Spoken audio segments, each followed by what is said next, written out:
دانش خان بریال د بلوچستان د کلا سیف لاسیمي یو ځوان هنرمند دی چې د وتلو څیرو، سندرغاړو، مبارزینو او نورو پیژندل شویو څیرو انځورونه پر کاڼو په ډیر مهارت جوړوي.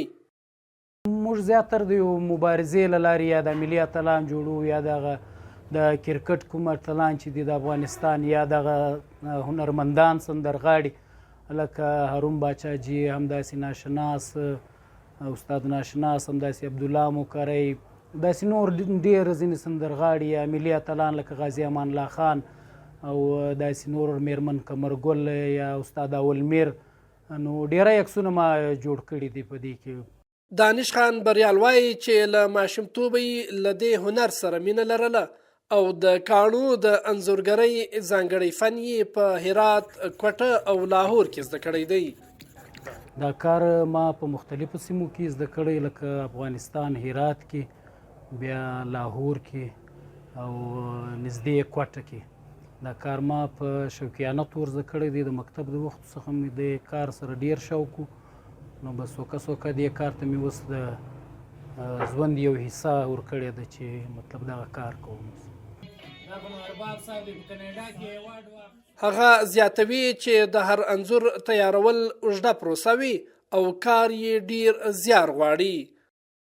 ما خپله دغه د ډبرو یا د سنګتراش عکسونه ځکه انتخاب کړي دي چې نور عکسونه د وخت سره خامخا یا خام سي، خراب سي یا ولویږي، مات سي، نو په کاڼو کې عکس ځکه خوندور او تر ډیره وخته پورې وي چې هغه یو څه سخت کار وي او تر ډیره وخته پورې زر نه خرابیږي.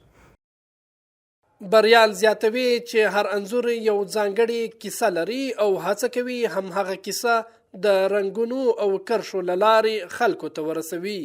په کوټه او خیبر پښتونخوا کې د دانش هنر ورځ تر بلې ډیر پیژندل کیږي او ډیر خلک د خپلې خوښې اتلان د هغه له هنري ګوتو جوړوي. دا چې دی په سکلپچر کې راځي، ریلیف سکلپچر کې راځي اور انلی ورته وایي. دې کې چې دی مختلفه ده، په مغل په دور کې په دا رنګه کارو کې کار شوی دی. بیا په 15وی صدي کې په رشیا کې په دا نور ملکو کې په دا سکلپچر یا په دغه کې چې دی ډېر کار شوی دی سنگ مرمر باندې. دانش بریال بیا خپل یو انداز باندې خپل یو انلی کار کوي چې هغه ډېر مشهور او ډېر ښایسته کار دی. په کوټه او شاوخوا سیمو کې پر کاڼو د انځورونو جوړولو دغه هنر د دانش بریال په ګډون د ګوتو په شمیر څو هنرمندانو ژوندی ساتلی دی. حمید الله ستوری شیرانی، DW کلا سیف الله.